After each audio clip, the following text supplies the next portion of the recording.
Hello friend, welcome to my channel. आइए दोस्तों, जैसे कि आपने मुझे पहले वीडियो पे काफ़ी सम्मान दिया, काफ़ी लाइक मिले, शुक्रिया। आइए उसी को मैं आगे कंटिन्यू करते हुए आज फिर मैं आपके लिए लेकर आया हूँ नेक्स्ट प्रैक्टिस सेट। दोस्तों, ये प्रैक्टिस सेट काफ़ी महत्वपूर्ण होंगे, जिससे आपको काफ़ी कुछ सीखने को और समझने को मिलेगा। ठीक है, एग्ज़ाम की दृष्टिकोण से काफ़ी महत्वपूर्ण वीडियो है, आप समझ ही चुके हैं। आइए दोस्तों, विधि ला के ये प्रश्न क्रमांक 1 से लेकर 100 तक इसमें क्वेश्चन होंगे पूरे। ठीक है, उसके बाद सेकंड भाग हमारा बी पार्ट जीएस का होगा, जिसमें क्वेश्चन नंबर 1 से 35 तक मध्य प्रदेश और 35-36 से लेकर, ठीक है, 10 क्वेश्चन हमारे होंगे काय के 45 तक भारत इंडिया से, और अगले लास्ट क्वेश्चन अंतर्राष्ट्रीय से हमारे होंगे। ठीक है, आपने पहला वीडियो देखा। आइए शुरुआत करते हैं। क्वेश्चन नंबर 1, संहिता की धारा 320 के संबंध में सामान्यता निम्नलिखित में से क्या सही है। महत्वपूर्ण धारा 320 दोस्तों हमारी सीआरपीसी की, जो क्या सही है हमें बताना है। जिस अपराध की धारा से पूरा समाज प्रभावित होता है वो समनी होगा। जिस अपराध से जिस अपराध की धारा से पूरा समाज प्रभावित होता है वो समनी नहीं होगा। जिस अपराध से केवल व्यक्ति विशेष प्रभावित होता है वो समनी हो सकता है, और जिस अपराध से केवल व्यक्ति विशेष प्रभावित होता है वह समनी नहीं हो सकता। दोस्तों 4 ऑप्शन है, 1 और 2 सही है, 1 और 3 सही है, 1 और 2, 3 और 4 सही है, या 1 और 4 सही है। तो दोस्तों जिस अपराध से पूरा समाज प्रभावित होता है वो समनी होगा। ठीक है, ये सही है। और एक क्वेश्चन, जिस अपराध से केवल व्यक्ति विशेष प्रभावित होता है वो भी समनी हो सकता है। तो 1 और 3 सही होगा, ऑप्शन नंबर बी हमारा यहाँ पर सही होगा। आइए नेक्स्ट क्वेश्चन पर चलते हैं। हाल ही में उत्तर प्रदेश सरकार ने यह आदेश निकाला है कि सड़क के यातायात को बाधित करने वाले जो भी धार्मिक स्थल होंगे उन्हें गिराया जाएगा। तो जो भी अधिकारी ऐसे धार्मिक स्थल को गिराते हैं उन पर दंड प्रक्रिया संहिता की धारा के अंतर्गत मंजूरी प्राप्त करके ही अभियान चलाया जा सकता है। धारा 195, धारा 196, धारा 197, धारा 198। इसका भी सही ऑप्शन दोस्तों बी है। 196 के तहत सीआरपीसी की धारा 196 के तहत मंजूरी प्राप्त करने के बाद ही अभियोजन चलाया जा सकता है, अन्यथा नहीं। ठीक है, तो सही ऑप्शन हमारा 196 होगा। आइए नेक्स्ट क्वेश्चन, क्वेश्चन नंबर 3।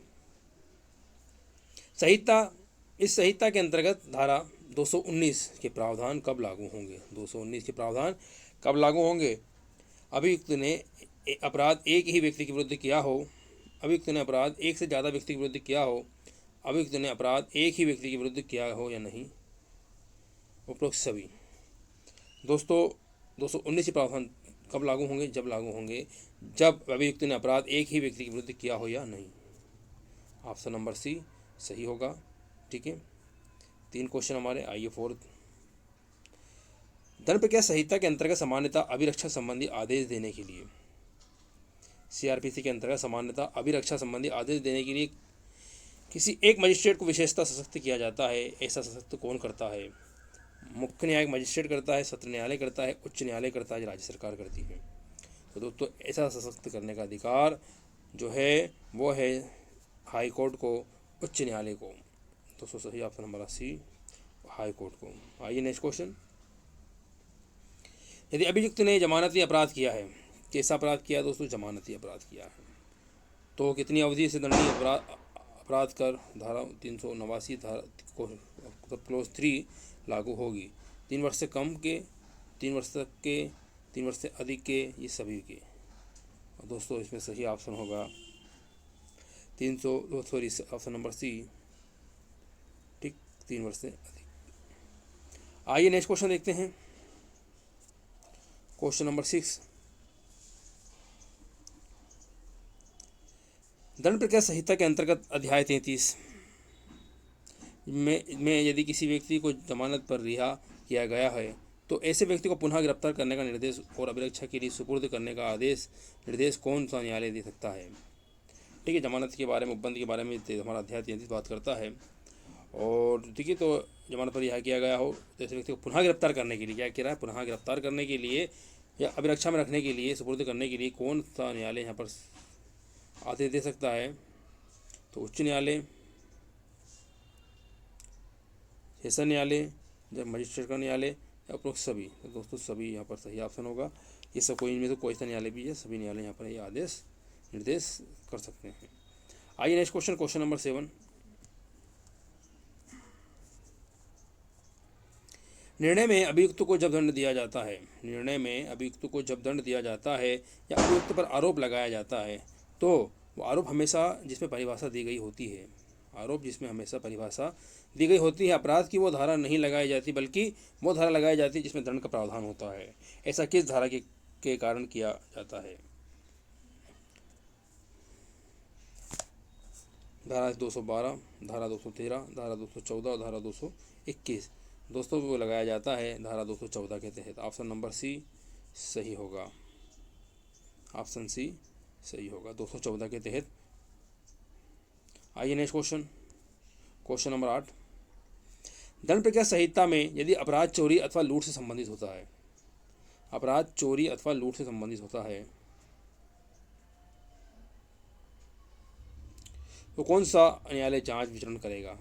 जिसकी अधिकारिता में संपत्ति कब्जे में रखी है, जिसकी अधिकारिता में अपराध किया है और जिसकी अधिकारिता के अंदर ऐसा अपराध किया है, और ए और सी दोनों। और दोस्तों ए और सी दोनों, डी ऑप्शन सही होगा।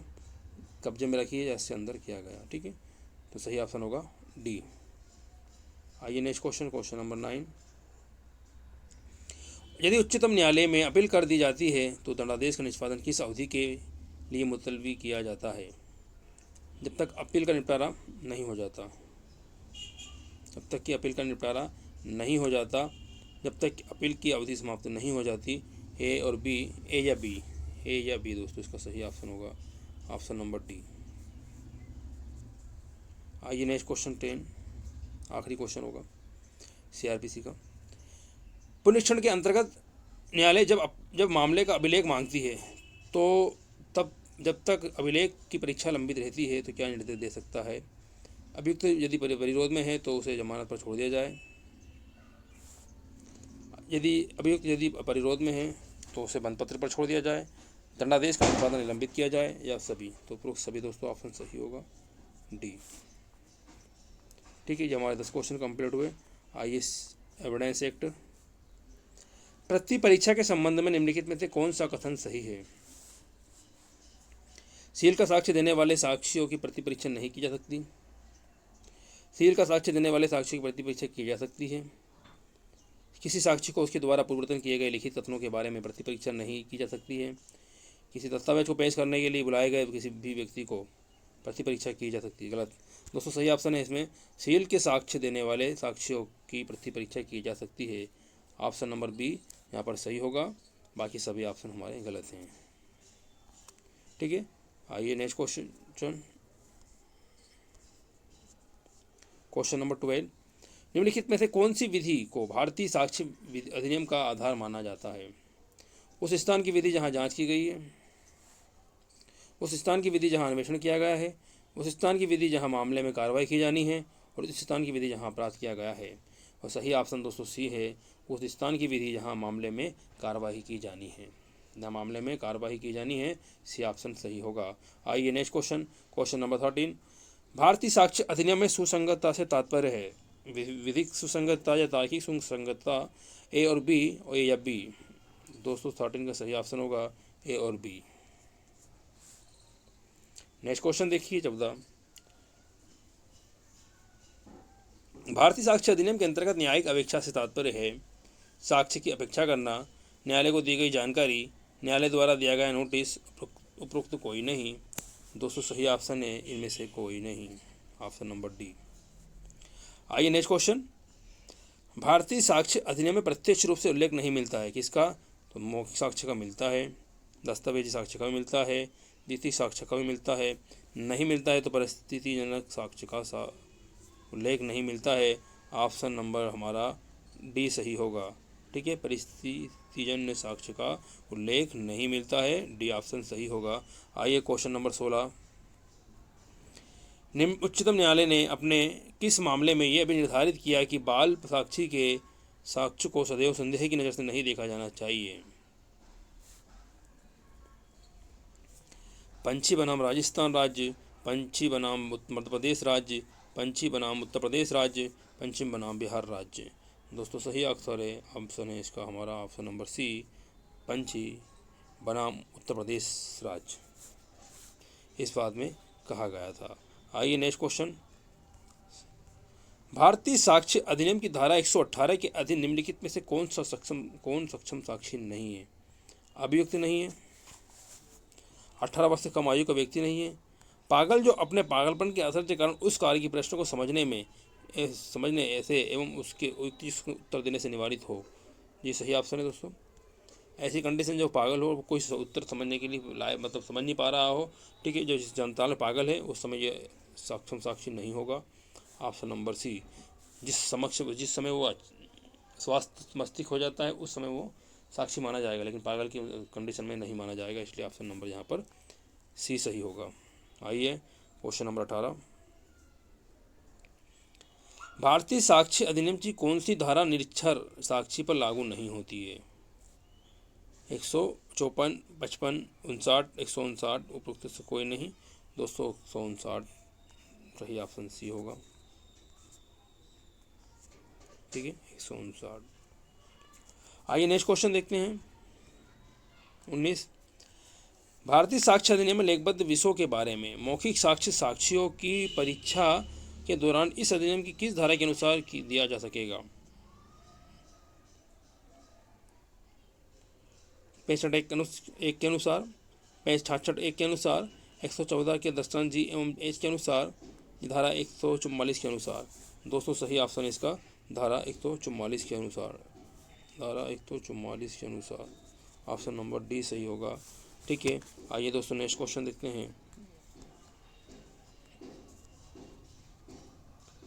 भारतीय साक्ष्य अधिनियम के अनुसार प्रश्न ये है कि ए को लूटा गया और ये तथ्य कि उसने कोई परिवाद किए बिना कहा कि उसे लूट लिया गया है, किस धारा में सुसंगत नहीं होगा? भारतीय साक्ष्य अधिनियम के अनुसार यह प्रश्न है कि ए को लूटा गया और ये तथ्य कि उसने कोई परिवाद किए बिना कहा है कि उसे लूटा गया, कोई परिवाद नहीं करा और बिना उसमें कहा है, तो किस धारा में सुसंगत नहीं होगा? धारा 32, 156, 157, उपरोक्त सभी गलत हैं। 220 का सही ऑप्शन होगा ऑप्शन नंबर बी 156 के तहत, ऑप्शन नंबर बी। आइए next question. Next act IPC भारतीय दंड संहिता,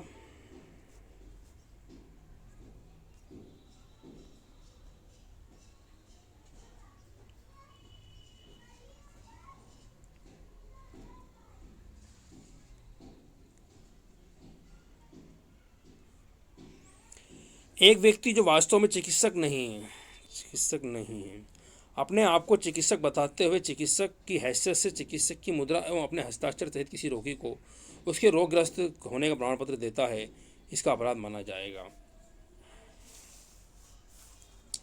462 के अंतर्गत, 463 के अंतर्गत, 428 के अंतर्गत, या इसमें से कोई नहीं। दोस्तों आईपीसी की धारा 463 के अंतर्गत कूट रचित है ना, ये धारा सही ऑप्शन हमारा बी होगा, ऑप्शन नंबर बी सही होगा, धारा 463। नेक्स्ट क्वेश्चन देखिए। एक्स जेड को घोर उपति भेद दिखाकर बेईमानी से कोई कागज पर हस्ताक्षर करने के लिए उत्प्रेरित करता है, जेड उस पर हस्ताक्षर कर देता है, एक्स को देता है और एक्स ने अपराध किया है। आपराधिक न्यासभंग किया है, छल किया है, लूट किया है, उद्दपन किया है। दोस्तों उद्दपन इसका सही ऑप्शन होगा, ऑप्शन नंबर इसका डी यहाँ पर सही होगा। आइए नेक्स्ट क्वेश्चन। भारतीय दंड संहिता के अनुसार विधि विरुद्ध अनिवार्य श्रम के अधीन किसको विवश किया जाता है? केवल पुरुष को, केवल स्त्री को। ए या बी के बीच कोई वर्गीकरण नहीं, ए या बी के बीच वर्गीकरण किया गया है। दोस्तों इसी धारा सीधी बता दी गई है शुरुआत में हमको अध्याय 2 में, नीचे के ए और बी से कोई बीच वर्गीकरण नहीं किया गया है, ऑप्शन नंबर बी सी सही होगा। आइए नेक्स्ट क्वेश्चन देखते हैं 24 नंबर।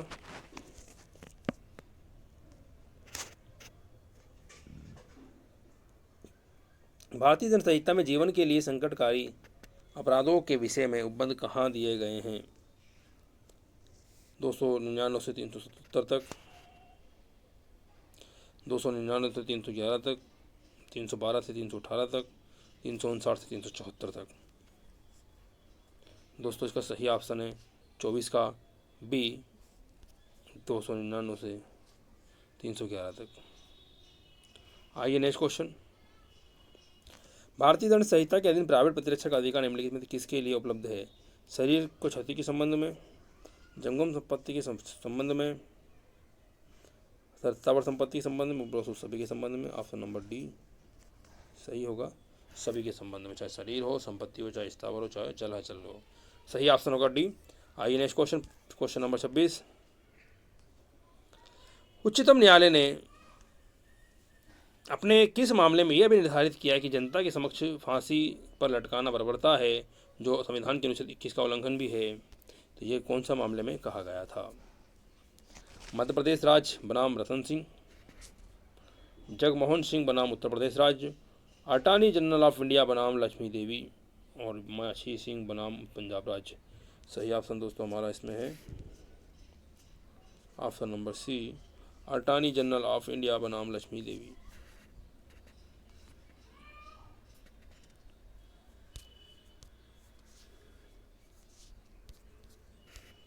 27वां क्वेश्चन देखिए।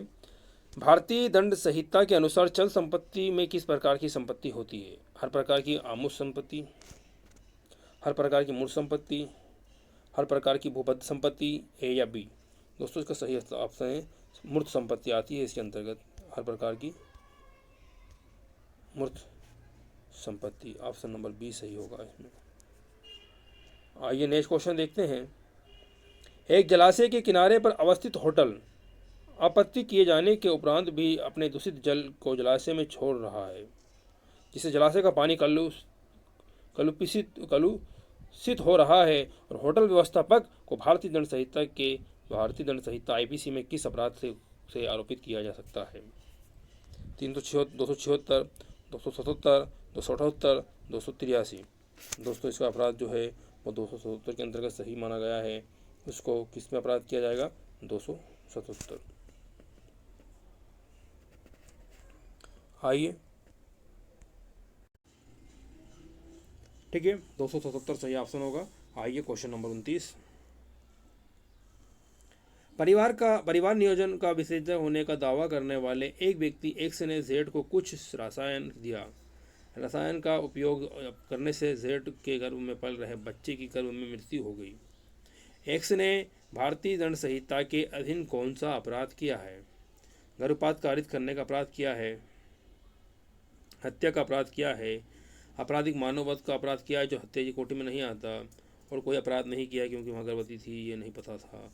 दोस्तों उसने वह अपराध किया है जो हत्या की कोटि में नहीं तो आता, जैसे ऑप्शन नंबर सी, आपराधिक मानववध। सही ऑप्शन है दोस्तों ऑप्शन नंबर सी। आइए नेक्स्ट क्वेश्चन देखते हैं, क्वेश्चन नंबर 30। इसी के साथ आईपीसी कंप्लीट। सुरेश कुमार कौशल बनाम नाच फाउंडेशन का मामला भारतीय दंड संहिता की किस धारा से संबंधित है? धारा 376 डी, धारा 376 सी, धारा 377, धारा 397। दोस्तों इसका जो ऑप्शन सही ऑप्शन है वो ऑप्शन नंबर सी है, 377 अप्राकृतिक मैथुन। ठीक है, प्रकृति की भिन्न। तो ऑप्शन नंबर 377 हमारा सही होगा। ठीक है, ये सुरेश कुमार कौशल बनाम फाउंडेशन का मामला है, नाच फाउंडेशन का, इस मामला संबंधित है दोस्तों आईपीसी की धारा 377 से, इसलिए इसे याद रखिएगा। महत्वपूर्ण को यहाँ पर हमको वो देखने को मिलेंगे क्या? तो वाद, प्रमुख वादों को प्लीज़ आप देख लीजिएगा। आइए नेक्स्ट क्वेश्चन हमारा यहाँ पे स्टार्ट है। अब होते हैं नया एक्ट, मादक द्रव्य तथा मनोत्तेजक पदार्थ अधिनियम 1985। इस अधिनियम का अध्याय 5A संबंधित है। इसके शीर्षक का सही नाम क्या है? अवैध रूप से अर्जित संपत्ति का अधिहरण, अवैध रूप से अर्जित संपत्ति का अधिहरण, अवैध रूप से अर्जित संपत्ति का समाहरण, अवैध रूप से अर्जित संपत्ति का प्रतिषेध।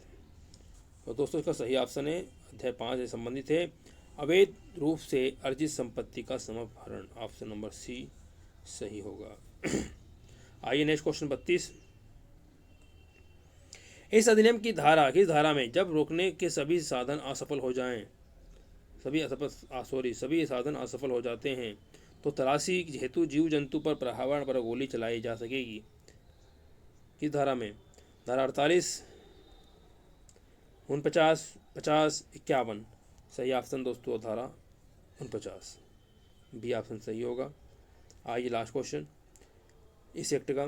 इस अधिनियम में जो दंड दिया जाता है उसमें सामान्यतः कौन सा दंड सम्मिलित नहीं है? 1 वर्ष तक का या जुर्माना जो 10,000 रुपये तक हो, दोनों।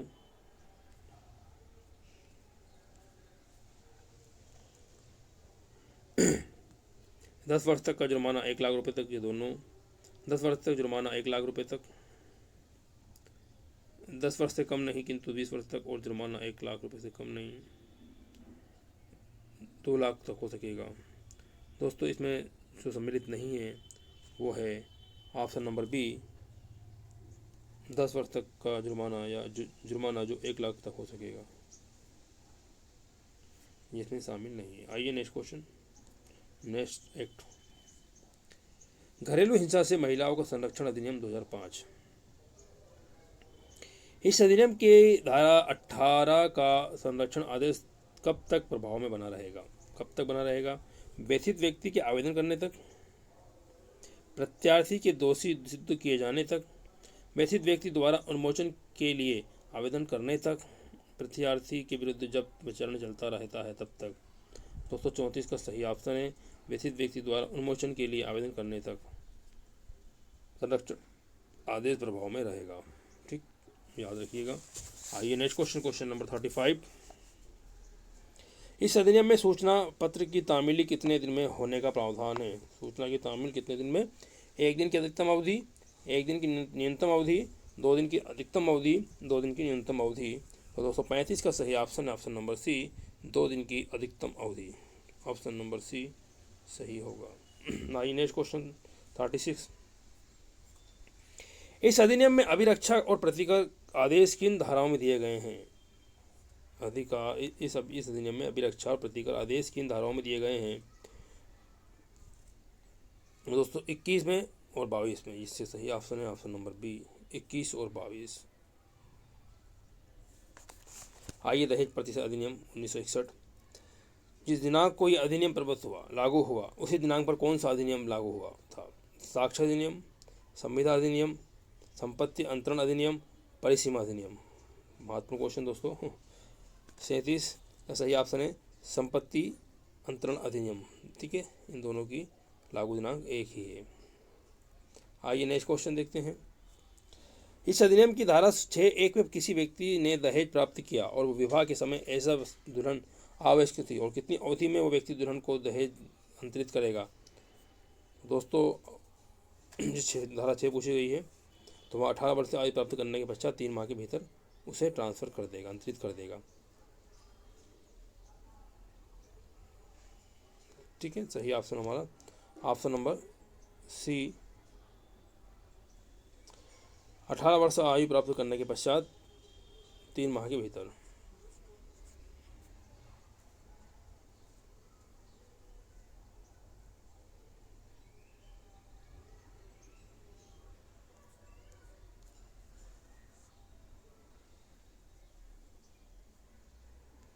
आइए नेक्स्ट, राष्ट्रीय अन्वेषण अभिकरण अधिनियम 2008। इस अधिनियम के उपबंध तब भी लागू होते हैं जब भारत के बाहर भारतीय नागरिक के विरुद्ध अपराध हो, भारत के बाहर भारतीय व्यक्तियों के विरुद्ध अपराध हो, भारत के बाहर भारतीय नागरिक के विरुद्ध अनुसूचित अपराध हो, भारत के बाहर भारतीय व्यक्ति के विरुद्ध अनुसूचित अपराध हो। दोस्तों भारत के बाहर भारतीय नागरिक के विरुद्ध अनुसूचित अपराध हों तब ये लागू होता है। ध्यान रखिएगा, अनुसूचित अपराध और भारत के नागरिक, ये 2 चीज़ याद रखिए, ये महत्वपूर्ण है। ऑप्शन नंबर सी सही होगा। नेक्स्ट क्वेश्चन देखिए। इस अधिनियम के अंतर्गत अनुसूचित अपराध की कोटि, इस अधिनियम के अंतर्गत अनुसूचित अपराध की रिपोर्ट राज्य सरकार द्वारा केंद्र सरकार व कितनी अवधि के भीतर ऐसी रिपोर्ट प्रकाशित की जाएगी? 10 दिन में, 15 दिन में, 20 दिन में? इनमें से कोई नहीं, इनमें से कोई नहीं। ऑप्शन नंबर डी सही होगा। आइए 41। इस अधिनियम में विशेष न्यायालय सामान्यतः दोष सिद्धि पर कितना जुर्माना आरोपित कर सकती है? 3 लाख, 4 लाख, 5 लाख, 7 लाख। 41 का सही ऑप्शन है ऑप्शन नंबर सी, 5 लाख।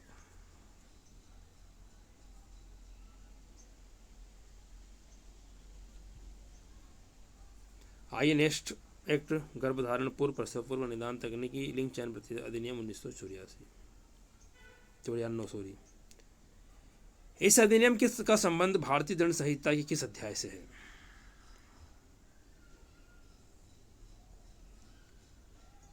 तो दोस्तों अध्याय 16, आईपीसी का अध्याय 16 जो मानव शरीर पर प्रभाव डालने वाले अपराधों के विषय में बात करता है, ठीक है, जिसमें गर्भधारण पूर्व, प्रसव पूर्व निदान तकनीकी जो अध्याय है, ठीक है, जो संबंधित है वो मानव शरीर से है और वो धारा 312 से लेकर 319 तक, वो 318 तक इसमें बात कही गई है, ठीक है।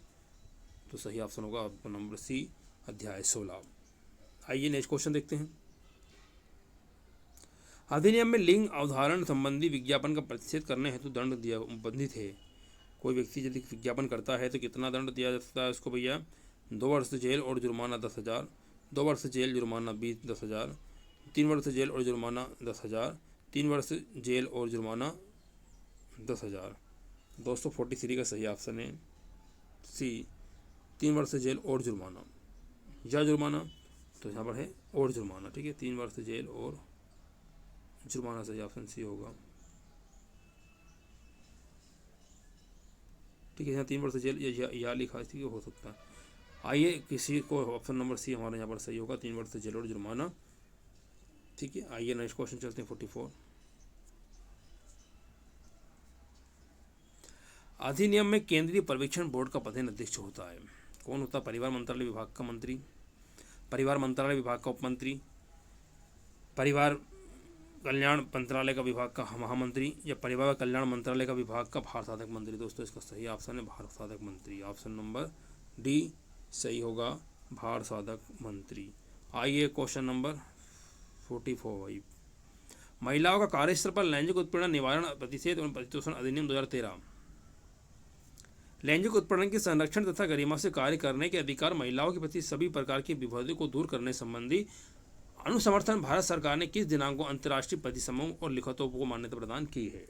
बहुत महत्वपूर्ण तारीख दोस्तों, मैंने एक्ट भी पढ़ाया हूँ ये वाला, और इसमें इस तारीख को मैंने काफ़ी बार आपको समझाया दोस्तों कि काफ़ी महत्वपूर्ण दिनांक है, इसे आप याद रखिएगा, जो कि 25 जून है, 25 जून 1993, ठीक है। सही ऑप्शन हमारा 20 है, 25 जून 1993। आइए नेक्स्ट क्वेश्चन देखिए। इस अधिनियम के अधीन विचारण की अधिकारिता किसको नहीं प्राप्त है? प्रथम वर्ग न्यायिक मजिस्ट्रेट को है, द्वितीय वर्ग न्यायिक मजिस्ट्रेट को नहीं है, मेट्रोपोलिटन मजिस्ट्रेट को है, सभी को अधिकारिता है दोस्तों, सभी को नहीं, इन दोनों को है, मैं बता चुका हूँ, इसको नहीं है। ऑप्शन नंबर यहाँ पर भी बी सही होगा, ठीक है, इसको नहीं है भैया, तो द्वितीय वर्ग मजिस्ट्रेट को नहीं है। आइए नेक्स्ट क्वेश्चन 47। इस अधिनियम में अपील सिफारिशों में कितनी अवधि के भीतर की जाएगी? अपील कितनी सिफारिश में की कितनी दिनों के भीतर की जाएगी?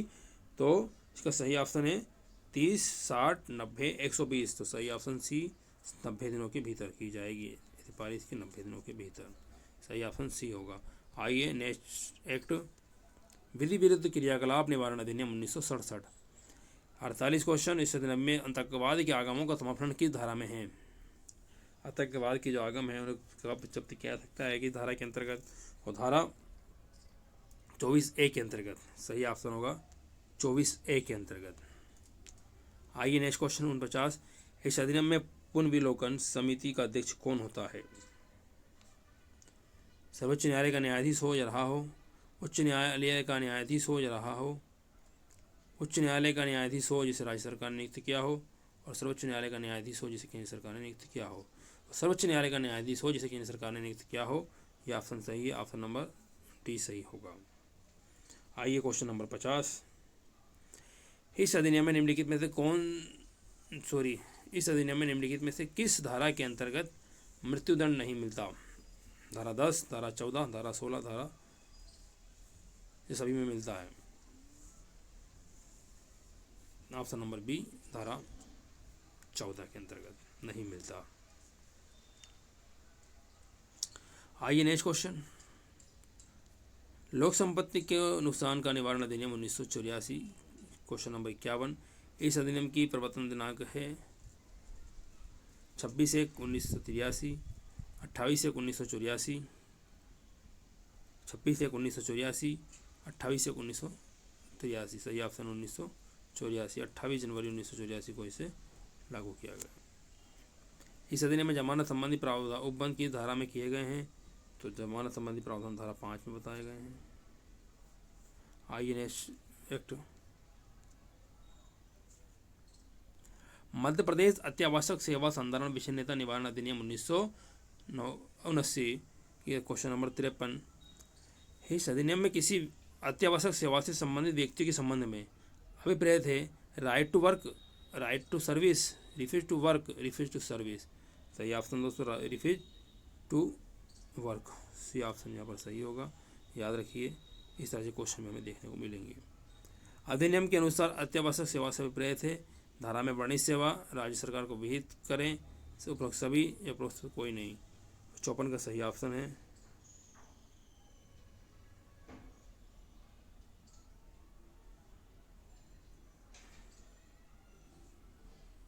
इस क्वेश्चन का आंसर थोड़ा सा अधिनियम के अनुसार अत्यावश्यक सेवा से प्रेरित है, राज्य सरकार को विहित करें। देखना पड़ेगा दोस्तों, इसका थोड़ा सा आप डाउट में रखें इसे, मैं इसका क्लियर करता हूँ। आइए 55 देखते हैं। मध्य प्रदेश लोक सेवाओं के प्रदान की गारंटी अधिनियम 2010। इस अधिनियम के अंतर्गत निम्न में से किसको शासित अधिरूपित करने का अधिकार नहीं है।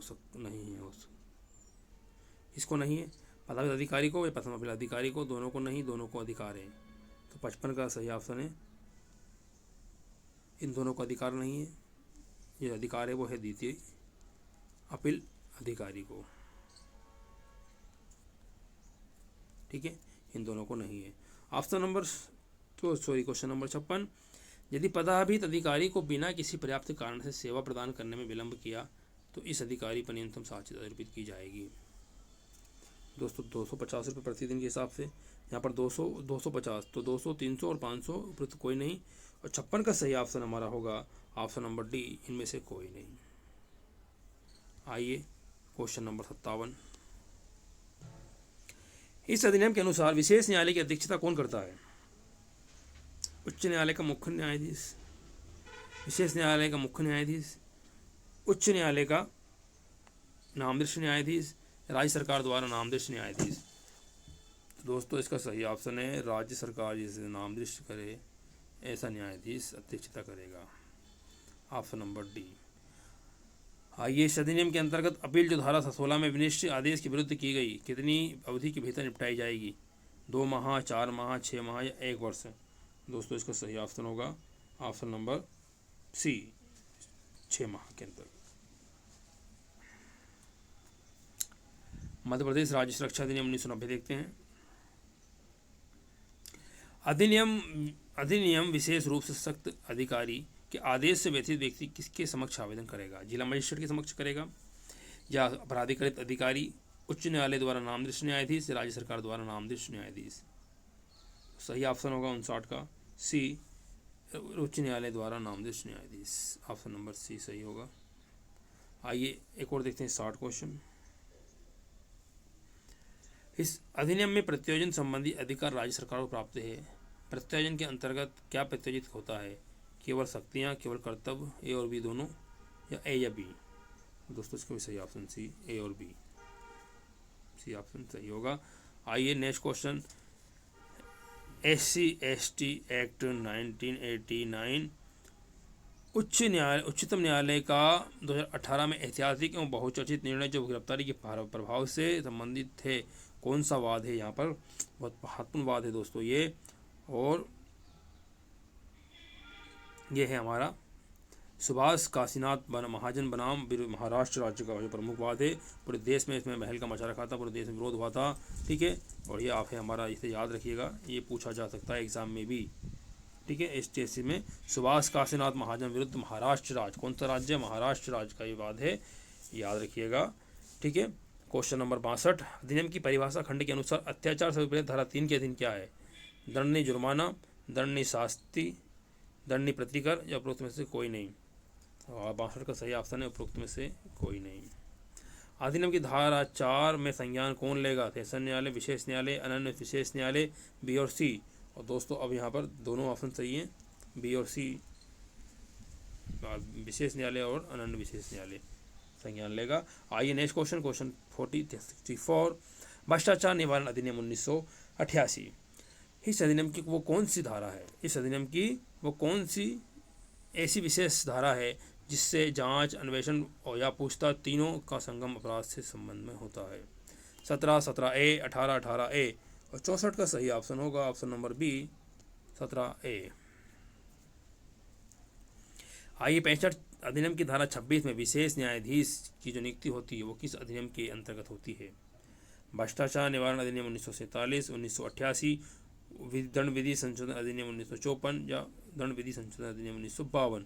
इसका सही ऑप्शन है ऑप्शन नंबर डी, दंड विधि संशोधन अधिनियम 1952 के अंतर्गत। आइए 66 अधिनियम में अभ्यासिक अपराधी को अधिकतम कितनी सजा दिए जाने का प्रावधान है। 5 वर्ष, 7 वर्ष, 10 वर्ष, आजीवन कारावास। तो दोस्तों इसको दिया जाता है 10 वर्ष तक का कारावास। सी।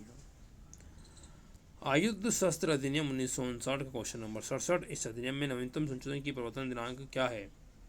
जैसे लागू कब से इसे लागू किया गया। इसका नया नवीनतम संशोधन जो है वो 12/12 है 2019 से, 13/12/2019, 14/12/19, 15/12/19। और दोस्तों इसको सही ऑप्शन है 14/12/19 को इसे लागू किया गया है आयुध शस्त्र अधिनियम को। आइए नेक्स्ट क्वेश्चन देखिए। अधिनियम में अधिकतम जुर्माना किसके संबंध में अधिरोपित किया गया है। संगठित अपराध, अनुष्ठानिक गोलाबारी, अवैध व्यापार, संगठित अपराध संघ। इसका सही ऑप्शन है अनुष्ठानिक गोलाबारी ऑप्शन नंबर बी। आइए नेक्स्ट क्वेश्चन देखिए। अधिनियम में वास्तविक अधिहरण करने की शक्ति किसके पास है। अधिनियम में वास्तविक अधिहरण करने की शक्ति किसके पास है। किसी भी न्यायालय, उच्च न्यायालय, सत्र न्यायालय, बी या सी। और 269 का सही ऑप्शन है ऑप्शन नंबर ए, किसी भी न्यायालय को। आइए नेक्स्ट क्वेश्चन पर चलिए। 70 लैंगिक अपराधों से बालकों का संरक्षण अधिनियम 2012 का क्वेश्चन नंबर 70। यह अधिनियम संविधान के भाग 4 राज्य के नीति से तत्व के बारे में के किस अनुच्छेद से संबंधित है। ठीक है, जो बालकों के बारे में बात करता है, महत्वपूर्ण पूछा, संविधान से पूछा गया है। तो इसका सही ऑप्शन बताना है हमें दोस्तों। इसका सही ऑप्शन है 39 अनुच्छेद 39(1)(f। सही ऑप्शन बी सही होगा। आइए नेक्स्ट क्वेश्चन देखिए। अधिनियम का संबंध निम्नलिखित में से किससे नहीं है।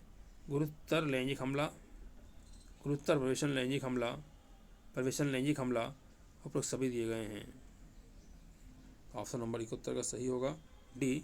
दोस्तों इन सबको परिभाषित किया गया है, सबको बताया गया है। आइए नेक्स्ट क्वेश्चन देखिए। Question number 72। अधिनियम में किसी बालक की निजता का उल्लंघन किस धारा में है। निजता का उल्लंघन किस धारा में है। तो दोस्तों 72 का सही ऑप्शन हमारा ऑप्शन नंबर सी, धारा 23 में। आइए 73 किशोर न्याय देखरेख संरक्षण अधिनियम 2015 क्वेश्चन नंबर 73। इस अधिनियम को भारत सरकार ने संयुक्त राष्ट्र संघ की महासभा द्वारा अंगीकृत किया था। उस दिनांक को, इस दिनांक को किया था भैया, महत्वपूर्ण दिनांक है। आइए 73 का सही ऑप्शन देखिए 11 दिसंबर 1992 को। ठीक है, 10 नवंबर 11 नवंबर। तो सही ऑप्शन है 11/12/1992 को। आइए नेक्स्ट क्वेश्चन देखिए। अधिनियम में रिपोर्ट ना करने के लिए कितनी साक्ष्य अधिरोपित किए जाने का प्रावधान है। 1 माह या 10,000 तक का, जो तक का दोनों, 2 माह तक या 10,000 तक या दोनों, 3 माह तक या 10,000 दोनों, 6 माह तक 10,000 तक दोनों। 74 का सही ऑप्शन है डी, 6 माह तक का 10,000 तक दोनों। आइए नेक्स्ट क्वेश्चन देखिए 75। अधिनियम की धारा 39 के अनुसार बालक किस स्थान को जब छोड़ देता है तो उसे समाज विमुख धारा में लाने हेतु वित्तीय सहायता प्रदान की जाती है। संप्रेषण गृह, विशेष गृह, सुरक्षित स्थान, खुला आश्रय। 75 का सही ऑप्शन होगा हमारा ऑप्शन नंबर बी, विशेष गृह।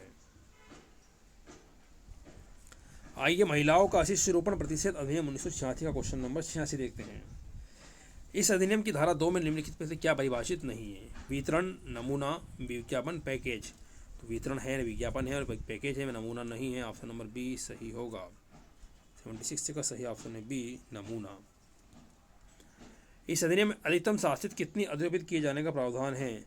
और दोस्तों इसमें अधिकतम जो शासित है वो है ऑप्शन नंबर सी, 1,00,000 रुपये।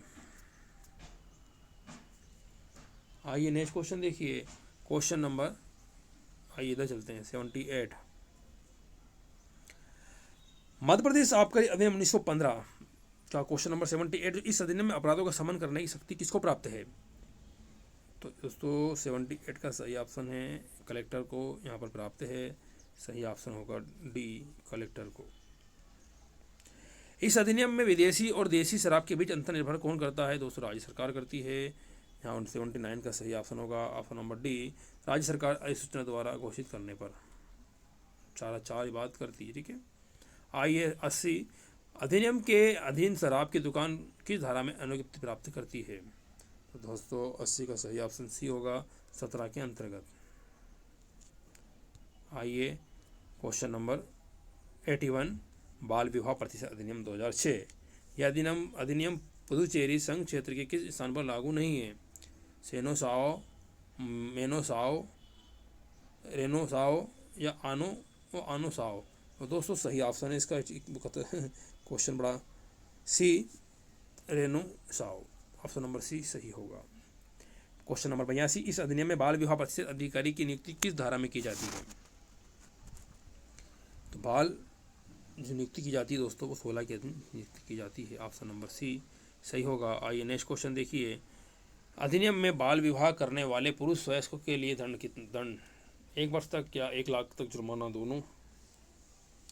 1 वर्ष तक और 1,00,000 तक जुर्माना, 2 वर्ष तक या 1,00,000 तक या दोनों?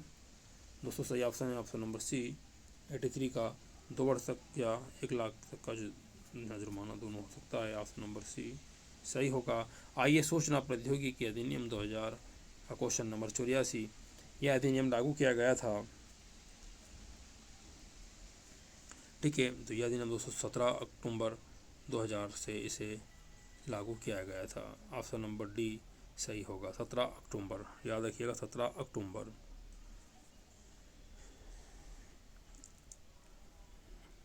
इस अधिनियम में अवशिष्ट अशासित कितनी होती है? 85 का। तो दोस्तों इसमें 15, 20, 25, 30, 25 ऑप्शन इसका भी सही होगा, 25,000। आइए क्वेश्चन नंबर 86, इस अधिनियम में साइबर आतंकवाद के लिए दंड किस धारा में दिया गया है? साइबर अपराध के लिए दंड का प्रावधान किया गया है भैया, वो है option number D, 66F, 66F में। आइए नेक्स्ट, अनैतिक व्यापार निवारण अधिनियम 1956 के बारे में। क्वेश्चन नंबर 87, अनैतिक व्यापार का निवारण करने के लिए कब और कहाँ के अंतर्राष्ट्रीय कन्वेंशन में हुए थे? वियना 9 मई 1951, वियना 9 मई 1950, न्यूयॉर्क 9 मई 1951 और न्यूयॉर्क 9 मई 1950। तो दोस्तों सही ऑप्शन है न्यूयॉर्क, 9 मई 1950, 9 मई 1950 न्यूयॉर्क में। इस अधिनियम में विशेष न्यायालय किस धारा में स्थापित होते हैं?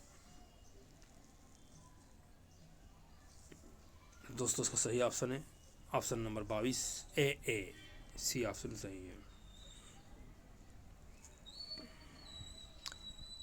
अधिनियम के अनुसार यदि कोई व्यक्ति वेश्यागृह चलाता है या उसका प्रबंध करता है या सहायता करता है तो प्रथम दोष सिद्धि पर दंड होगा। दोस्तों प्रथम दोष सिद्धि पर उसे दंड होगा 6 माह, 2 वर्ष, 1 वर्ष, अधिकतम 2 वर्ष, न्यूनतम 1 वर्ष या अधिकतम 3 वर्ष, न्यूनतम 1 वर्ष, अधिकतम 5 वर्ष। तो सही ऑप्शन सी,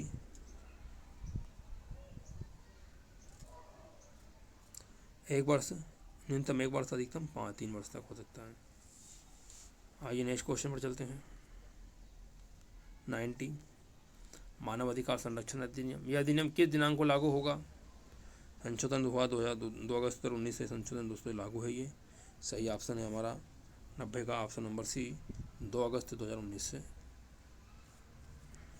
ठीक है, और 31 अक्टूबर 2019 से जम्मू कश्मीर राज्य का विशेष दर्जा खत्म हुआ, संपूर्ण एक्ट हमारे यहाँ पर लागू होते हैं। ये भी तारीख याद रखिएगा। नेक्स्ट क्वेश्चन देखिए, अधिनियम में राज्य मानवाधिकार आयोग का गठन किस धारा में है? एक महत्वपूर्ण क्वेश्चन जो है 21 में बताया गया है। और अधिनियम के नियम बनाने की शक्ति किसको प्राप्त है? दोस्तों राज्य सरकार केंद्र सरकार दोनों को है। ठीक है, सही ऑप्शन ए और बी दोनों हैं। डी ऑप्शन सही होगा। देखिए तीनों क्वेश्चन महत्वपूर्ण क्वेश्चन, अच्छे क्वेश्चन पूछे। आइए सूचना का अधिकार अधिनियम 2005 देखते हैं। इस अधिनियम का सही प्रारूप क्या है? कुल अध्याय 5 धारा 31 अनुसूची 1, कुल अध्याय 6 धारा 31 अनुसूची 1, कुल अध्याय 5 धारा 31 अनुसूची 2, कुल अध्याय 6 है दोस्तों और धारा 31 और अनुसूची 2 है। ऑप्शन नंबर डी सही है। अधिनियम के अनुसार मुख्य सूचना आयुक्त की पदावधि होती है 1 वर्ष, 3 वर्ष, 5 वर्ष, जो विहित की जाए। दोस्तों 94 को सही ऑप्शन है हमारा ऑप्शन नंबर डी, जो कि विहित की जाए। पहले कार्यकाल था लेकिन अब केंद्र सरकार द्वारा भी अब यहाँ पर दिया गया विहित की जाने पर। ठीक है, ध्यान रखिएगा इस बात को। सक्षम प्राधिकारी की नियम बनाने की शक्ति कहाँ दी गई है? 27, 28, 26 ऐसा संबंध नहीं है। तो दोस्तों 95 का सही ऑप्शन है ऑप्शन नंबर बी, धारा 28 के अंतर्गत। मोटरयान अधिनियम 1988 देखिए, क्वेश्चन नंबर 96। इस अधिनियम के संबंध में उच्चतम न्यायालय का कौन सा निर्णय है जो कि क्षतिपूर्ति के संबंध में संदाय करने की राशि को जब कोई व्यक्ति दुर्घटना से मृत या स्थायी रूप से विकलांग हो जाता है? मोहम्मद आरिज बनाम विजय सिंह,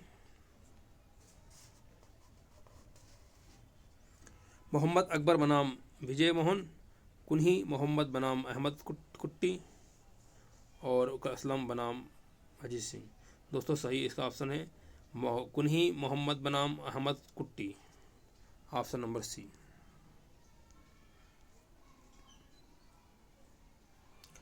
आइए नेक्स्ट क्वेश्चन देखिए। अधिनियम में निम्नलिखित में से कौन सी परिभाषा संशोधन अधिनियम 2019 के द्वारा शामिल की गई है? क्षेत्र, समूहक, रूपांतरित यान या उपरोक्त सभी।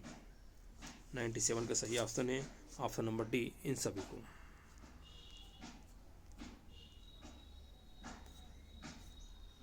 और इस अधिनियम के अधीन खतरनाक या परिसंकट में प्रकृति के परिवहन यान को चलाने की अनुज्ञप्ति कितनी अवधि के लिए प्रभावी रहती है? 1 वर्ष, 2 वर्ष, 3 वर्ष, 5 वर्ष। 98 का सही ऑप्शन दोस्तों 3 वर्ष है, ऑप्शन नंबर सी।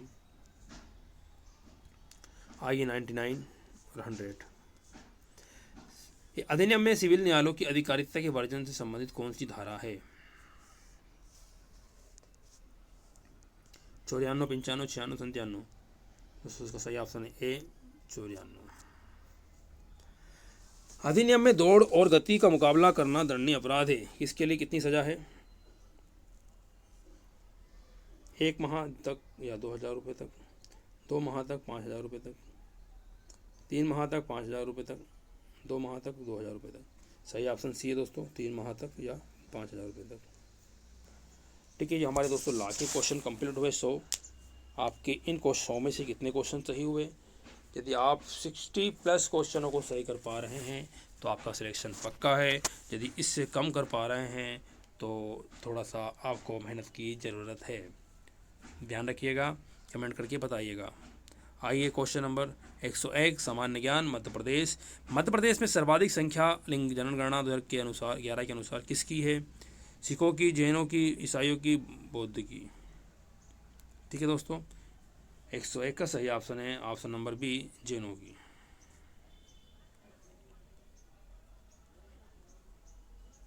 बी ऑप्शन सही है। आइए नेक्स्ट क्वेश्चन देखिए। मध्य प्रदेश में आगर मालवा किस संभाग में आता है? जो उज्जैन संभाग में आता है दोस्तों। शाजापुर से अलग किया गया था। ठीक है, 16 अगस्त को। ये महत्वपूर्ण क्वेश्चन 51वां जिला मध्य प्रदेश का। आइए नेक्स्ट क्वेश्चन देखिए। मध्य प्रदेश में अमृत घाट किस नदी पर छलका था? अमृत घाट जिसे दोनों बोल सकते हैं, किस नदी पर छलका था? नर्मदा, शिप्रा, केन, सोन। और सही ऑप्शन दोस्तों हमारा शिप्रा। ठीक है, कांकरी बर्डिया से निकलती है, चंबल की सहायक नदी है। उज्जैन हमारा उज्जैन जो है, उज्जैन नगर इसकी तरफ बसा हुआ है। कुंभ का मेला इस नदी पर लगता है। ठीक है, काफ़ी महत्वपूर्ण नदी है शिप्रा नदी। और यहाँ पर अमृत घाट की नदी पर छलका था, ठीक है, किस नदी पर, तो क्षिप्रा नदी पर छलका था। याद रखिए, महत्वपूर्ण क्वेश्चन यहाँ से आ सकता है। जहांगीर महल जो ओडिशा का निर्माता कौन है, तो दोस्तों वीर सिंह बुंदेला ने इसका निर्माण कराया था, ठीक है।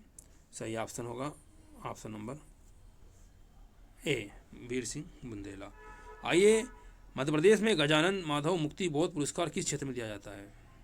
कविता, उपन्यास, कहानी, नाटक। दोस्तों कहानी में दिया जाता है। 105 का सही ऑप्शन सी होगा। आइए नेक्स्ट क्वेश्चन देखिए।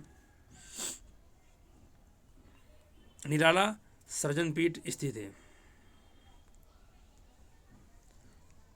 ये देखो बरकतुल्लाह विश्वविद्यालय भोपाल में स्थित है, ठीक है। आइए नेक्स्ट क्वेश्चन देखिए। मध्य प्रदेश में इलेक्ट्रॉनिक कॉम्प्लेक्स स्थित है कहाँ पर? इंदौर, भोपाल, छिंदवाड़ा, ग्वालियर। इसका सही ऑप्शन दोस्तों हमारा इंदौर में स्थित है कॉम्प्लेक्स। नेक्स्ट क्वेश्चन देखिए। महर्षि पतंजलि संस्कृत संस्थान स्थित है भोपाल, उज्जैन, ग्वालियर, जबलपुर। सही ऑप्शन भोपाल। आइए नेक्स्ट क्वेश्चन देखिए। मध्य प्रदेश का शिल्पकला तीर्थ कहाँ कहा जाता है? मांडू को, खजुराहो को, पचमढ़ी को, महर को। दोस्तों 109 का सही ऑप्शन खजुराहो। आइए 110। मध्य प्रदेश में 1857 का स्वतंत्रता संग्राम कहाँ से कब शुरू हुआ था? दोस्तों इसके बारे में पिछले वीडियो में बताया था, ठीक है। सही ऑप्शन है ऑप्शन नंबर बी, 3 जून 1956 से। सबसे कम दिनों के लिए मुख्यमंत्री पद की शपथ लेने वाले मध्य प्रदेश के मुख्यमंत्री कौन है, बताइए भैया। 111 का सही ऑप्शन है option number C, Arjun Singh. आइए क्वेश्चन नंबर 112। मध्य प्रदेश के सचिवालय का नाम निम्नलिखित में से क्या है? भारत भवन, वल्लभ भवन, सांची भवन या इंदिरा गांधी भवन। 112 का सही ऑप्शन है वल्लभ भवन। नेक्स्ट क्वेश्चन देखिए 113। अभिनेता अशोक कुमार का वास्तविक नाम क्या है? कुमुद कुमार, अनूप कुमार, कुमुद कुमार गांगुली या अनूप कुमार गांगुली। सही ऑप्शन 113 का है दोस्तों सी, कुमुद कुमार गांगुली। 114 देखिए। मध्य त्रिपुरी कलचुरी राजाओं की राजधानी थी जो वर्तमान में स्थित है जबलपुर, ठीक है, जहाँ पर त्रिपुरा में क्या हुआ, संभव भी हुआ था कांग्रेस का अधिवेशन जिसके अध्यक्ष थे सुभाष चंद्र बोस। काफ़ी महत्वपूर्ण है ये त्रिपुरी, याद रखिएगा। जबलपुर। मध्य प्रदेश की सबसे बड़ी जनजाति कौन सी है? गोंड, भील, कोल, सेरिया। और दोस्तों मध्य प्रदेश की सबसे बड़ी जनजाति है भील, सबसे और सबसे अधिक जनजाति मध्य प्रदेश। आइए नेक्स्ट क्वेश्चन 116। मध्य प्रदेश के मंडीदीप में स्थित ऑप्टिकल कारखाना किसके सहयोग से निर्मित किया गया है भैया, बताइए। अमेरिका, जापान, ब्रिटेन, चीन। तो 16 का सही ऑप्शन है जापान के सहयोग से मंडीदीप में ऑप्टिकल कारखाना का स्थापना की गई है। सहयोग से किसके? जापान के सहयोग से। याद रखिए महत्वपूर्ण क्वेश्चन। आइए नेक्स्ट क्वेश्चन देखिए। मध्य प्रदेश का वो कौन सा खिलाड़ी है जो एक ही क्रिकेट मैच में सर्वाधिक विकेट लेने वाला विश्व का दूसरा खिलाड़ी बना? ये बहुत बार पूछा गया दोस्तों, महत्वपूर्ण क्वेश्चन है। और ये नरेंद्र हिरवानी हैं जिन्होंने ऐसा कार्य किया, ठीक है, नरेंद्र हिरवानी, इनका याद रखिए। आइए मुश्ताक अली खान जो भी बहुत बढ़िया, इनका भी याद रखिए, सबसे पहले विदेशी शतक लगाने वाले। आइए नेक्स्ट क्वेश्चन देखिए 118। निम्नलिखित में से कौन से कवि सांसद मंत्री भी रहे हैं? डॉक्टर शिवमंगल सिंह सुमन, बाल कवि बैरागी, डॉक्टर बशीर बद्र, माणिक वर्मा। दोस्तों इनका सही ऑप्शन होगा बाल कवि बैरागी, ठीक है, सांसद मंत्री भी रहे हैं। आइए 119। देश का पहला ISO 9001 पुलिस थाना मध्य प्रदेश में कहाँ स्थित है? तो दोस्तों ये देवास में स्थित है।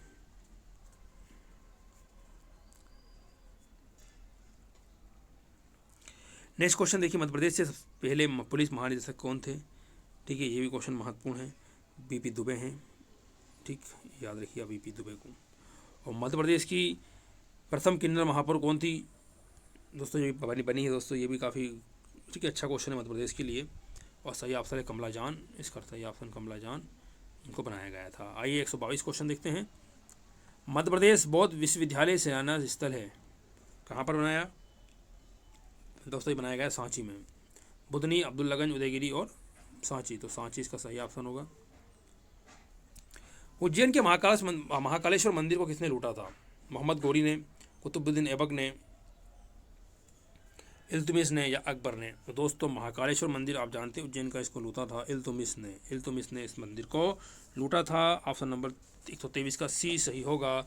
इल्तुमिश ने महाकालेश्वर मंदिर को लूटा था। याद रखिएगा, महत्वपूर्ण क्वेश्चन है दोस्तों, ये एग्जाम में देखे जा सकते हैं।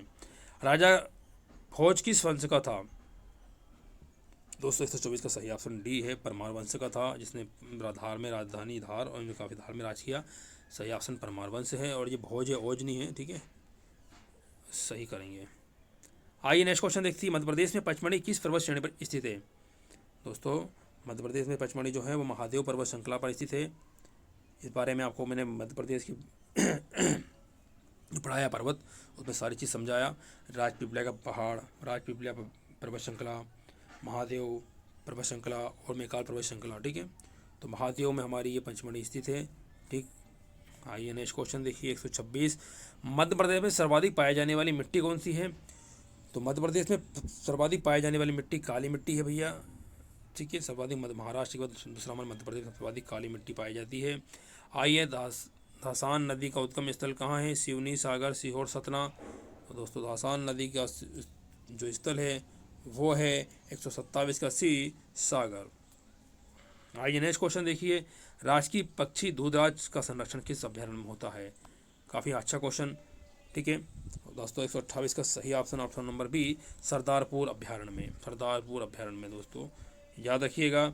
आइए नेक्स्ट क्वेश्चन देखिए, मध्य प्रदेश में कौन सा खनिज पाया जाता है? एल्यूमिनियम, आइए देखते हैं एल्यूमिनियम, इधर देखते हैं,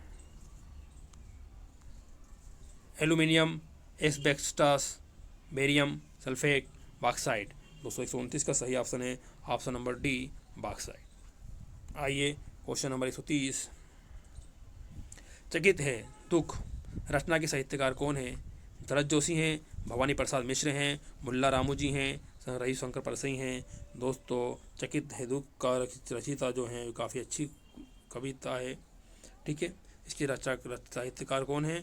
शरद जोशी, भवानी प्रसाद मिश्र, मुल्ला रामू जी और रविशंकर परसई। याद रखिए दोस्तों इस क्वेश्चन को भी, इसका सही ऑप्शन बी, भवानी प्रसाद मिश्र हैं।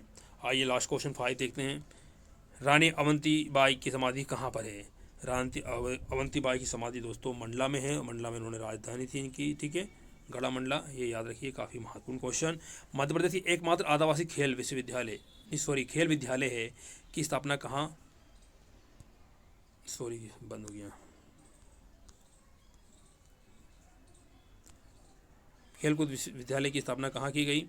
तो एक हमारा इसका सही ऑप्शन होगा सीधी, रीवा, सीहोर, सागर। 132 का सही ऑप्शन है ऑप्शन नंबर सी, सीहोर। आई 133, भोपाल गैस कांड में बेरोजगार हुई पीड़ित महिलाओं को रोजगार तथा अधिकार दिलाने का चलाने हेतु चर्चित रही। दोस्तों इसका 133 का सही ऑप्शन है option number C, Rahisa Khan. Rahisa Khan दोस्तों ये नाम काफ़ी फेमस है, इसे याद रखिएगा, रहीसा खान, ठीक। रहीसा खान ने भोपाल में जो गैसकांड हुआ था 2-3 दिसंबर मध्य रात्रि 1984 में, ठीक है, काफ़ी बार पूछा गया है। मिथाइल आइसोसाइनेट गैस जो रिसाव हुआ था इसमें काफ़ी लोगों को नुकसान हुआ था। इसमें जो महिलाओं को रोजगार और अधिकार दिलाने की जो बात है और चर्चा रही, वो महिला का नाम है रहीसा खान, याद रखिएगा, ऑप्शन नंबर सी सही होगा। आइए 134 देखते हैं, मध्य प्रदेश तुलसीदास सम्मान किसके संबंध में नहीं दिया जाता है? तो दोस्तों 134 का सही ऑप्शन है बी, ये कला में दिया जाता है, संगीत और नृत्य में दिया जाता है, लेकिन कविता में नहीं दिया जाता, ऑप्शन नंबर बी सही होगा, कविता। 135 देखिए, लास्ट क्वेश्चन देखिए मध्य प्रदेश का, मध्य प्रदेश भारत की प्रथम जैविक खेती इकाई कहाँ स्थापित की गई? दोस्तों ये इंदौर में स्थापित की गई है, ठीक है, ऑप्शन नंबर बी यहाँ पर सही होगा, इंदौर। आइए भारत के संबंधित महत्वपूर्ण क्वेश्चनों को देखते हैं, हाल ही में किसे वर्ष 2021 का स्वामी ब्रह्मानंद पुरस्कार दिया गया? 136 का सही ऑप्शन सी, आनंद कुमार को ब्रह्मानंद पुरस्कार इसे दिया गया, आनंद कुमार को। राष्ट्रीय कंपनी कानून अपीली न्यायाधिकरण के नए कार्यवाहक अध्यक्ष बने? जस्टिस डी मिश्रा बने, justice S A Bobde, justice S Thakur, justice M Venugopal? दोस्तों 137 का सही ऑप्शन है जस्टिस एम वेणुगोपाल। राष्ट्रीय कंपनी कानून के का अपीलीय न्यायाधिकरण के नए कार्यवाहक अध्यक्ष बने हैं, ये याद रखिएगा। कौन भारतीय व्यक्ति एशियाई ओलंपिक परिषद के कार्यकारी अध्यक्ष बने? रणधीर सिंह, अर्जुन सिंह, त्रिलोक नेहरा, रघुपाल सिंह। 138 का सही ऑप्शन है option number A, Randhir Singh. Randhir Singh को भारतीय एशियाई ओलंपिक परिषद के कार्यकारी अध्यक्ष चुने गए बने हैं। रणधीर सिंह याद रखिएगा, रणधीर सिंह याद रखिएगा। वेणुगोपाल को और याद रखिएगा कहाँ पर किस किस चीज़ के अध्यक्ष हैं, काफ़ी करंट क्वेश्चन है ये। गुजरात के नए मुख्यमंत्री कौन हैं? ठीक है, नए अभी मुख्यमंत्री बनाया गया। 139 का सही ऑप्शन बताना है। तो भूपेंद्र पटेल दोस्तों यहाँ पर हमारे अब नए मुख्यमंत्री बने हैं, ये भी याद रखिएगा। आइए 140, इस शहर के हाईवे पर भारत की पहली आपातकालीन लैंडिंग सुविधा का उद्घाटन हुआ है? दोस्तों 140 का सही ऑप्शन होगा हमारा option number C, Barmer Rajasthan. Barmer Rajasthan, Barmer Rajasthan में आपातकालीन लैंडिंग सुविधा का उद्घाटन हुआ है। ठीक है, याद रखिएगा। बाड़मेर कहाँ पर? बाड़मेर राजस्थान में, ना कि सूरत, चंडीगढ़ और ना अमृतसर। याद रखिएगा, बाड़मेर राजस्थान। काफ़ी अच्छा क्वेश्चन देखे जा रहे हैं यहाँ पर हमको सामान्य ज्ञान के करंट वाले। किस राज्य की सरकार ने पेड़ों को बचाने के लिए प्राण वायु देवता पेंशन योजना शुरू की है? ये बहुत बढ़िया क्वेश्चन है दोस्तों। 141 का सही ऑप्शन हमारा हरियाणा है। याद रखिएगा, हरियाणा ने इससे चलाया है, शुरू की है। ठीक है, मध्य प्रदेश, महाराष्ट्र, झारखंड 4 ऑप्शन है, लेकिन याद रखिएगा हरियाणा इसमें सही ऑप्शन होगा। आइए 142 का देखते हैं सही ऑप्शन क्या है। हाल ही में कौन पहले भारतीय मूल के व्यक्ति ऑस्ट्रेलिया सुप्रीम कोर्ट के जज बने? बताओ, बहुत बढ़िया क्वेश्चन दोस्तों। हमारे ऑस्ट्रेलिया जैसे देश में सुप्रीम कोर्ट के जज बने। ठीक है, वो कौन आदमी है? आइए देखते हैं व्यक्ति को। 142 का सही ऑप्शन हमारे राजेंद्र दुबे, अतुल क्लर्क, अजीत झा और हेमंत धनजी। और दोस्तों हेमंत धनजी जो हैं ये ऑस्ट्रेलिया सुप्रीम कोर्ट के जज बने हैं, बहुत बड़ी बात है, भारतीय मूल के। ठीक है, कौन है? Hemant Dhanji. Option number A सही है, 42 का ए। याद रखिएगा, हेमंत धनजी। किस राज्य सरकार ने एसबीआई के पूर्व चेयरमैन रजनीश कुमार को अपना वित्तीय सलाहकार बनाया है? मध्य प्रदेश, उत्तर प्रदेश, आंध्र प्रदेश, राजस्थान। 143 का सही ऑप्शन है आंध्र प्रदेश। सी ऑप्शन यहाँ पर सही है। आइए 144, अभी हाल ही में किस शहर में भारत का सबसे ऊंचा वायु शोधक यंत्र लगा है? अभी हाल ही में किस शहर में भारत का सबसे ऊंचा वायु शोधक यंत्र लगा है? मुंबई, जोधपुर, दिल्ली, चंडीगढ़। दोस्तों 144 का सही ऑप्शन चंडीगढ़। 144 का सही ऑप्शन चंडीगढ़। चंडीगढ़ में दोस्तों ये लगा है, याद रखिएगा। अभी हाल ही में राष्ट्रपति रामनाथ कोविंद ने कितने प्रतिशत शिक्षकों को 2021 का राष्ट्रीय सम्मान दिया है? तो 145 का सही ऑप्शन हमारा बी है, 44 को। आइए 146 अंतर्राष्ट्रीय प्रश्न। अभी हाल ही में संपन्न हुए टोक्यो ओलंपिक का ये कौन सा संस्करण था? दोस्तों ये हमारा 2020 का संस्करण था। तो 21 में हुआ, कोरोना के कारण ना हो पाया। 146 का सही ऑप्शन सी है, 120 का था। अभी हाल ही में किस देश का सबसे बड़ा युद्धपोत व खड्ग भीषण आग से जलने के बाद ओमान की खाड़ी में डूब गया? ओमान, इराक, ईरान, सऊदी अरब। दोस्तों वो था ईरान का। याद रखिए, महत्वपूर्ण क्वेश्चन है ये, क्वेश्चन देखे जा सकते हैं। और कौन व्यक्ति हाल ही में जेफ बेजोस को पीछे छोड़कर दुनिया के सबसे अमीर व्यक्ति बने हैं? बिल गेट्स बने हैं, मार्क जुकरबर्ग बने हैं, एलोन मस्क बने हैं या एलोन चार्ल्स बने हैं? दोस्तों 148 का सही ऑप्शन है, एलोन मस्क बने हैं। याद रखिएगा, किसको पीछे छोड़ा है? जेफ बेजोस को। आइए नेक्स्ट क्वेश्चन पर चलते हैं। क्वेश्चन नंबर 149, प्रतिवर्ष हिंदी दिवस कब मनाया जाता है? प्रतिवर्ष विश्व हिंदी दिवस है, याद रखिएगा। तो ये बनाया जाता है दोस्तों 10 जनवरी को, भी ऑप्शन सही है। और आइए लास्ट क्वेश्चन देख लेते हैं। और 7 जनवरी 2021 को भारत और ऑस्ट्रेलिया के बीच सिडनी क्रिकेट ग्राउंड में टेस्ट में पुरुष टेस्ट मैच में अंपायरिंग करने वाली प्रथम महिला बनी। कौन बनी भैया? महत्वपूर्ण क्वेश्चन देखिए। 150 का सही है, क्लेयर पोलोसाक, यही बनी है, क्लेयर पोलोसाक। महत्वपूर्ण तथ्य, भारत का पहला कोविड-19 का टीका मनीष कुमार सफाई कर्मचारी को लगाया गया। ठीक है, याद रखिएगा, भारत का पहला कोविड-19 का टीका किसका लगा दोस्तों? मनीष कुमार, जो कि सफाई कर्मचारी हैं, इनको लगाया गया। और भारत का पहला जेल पर्यटन स्थित है महाराष्ट्र, पुणे में। 2 फैक्ट याद रखिएगा। इसी के साथ हमारा ये प्रैक्टिस सेट कंप्लीट हुआ। कैसा लगा प्लीज़ कमेंट करिएगा, बताइएगा। ठीक समय का थोड़ा सा हमको जल्दबाजी में कुछ हो सकता है, ठीक है। तो इस वीडियो को आप शेयर करें, लाइक करें और चैनल को सब्सक्राइब करें अभी तक नहीं किया है तो, और तो अपने दोस्तों को जो भी तैयारी कर रहे हैं उन्हें शेयर करें। इस वीडियो में इतना ही। Thank for watching.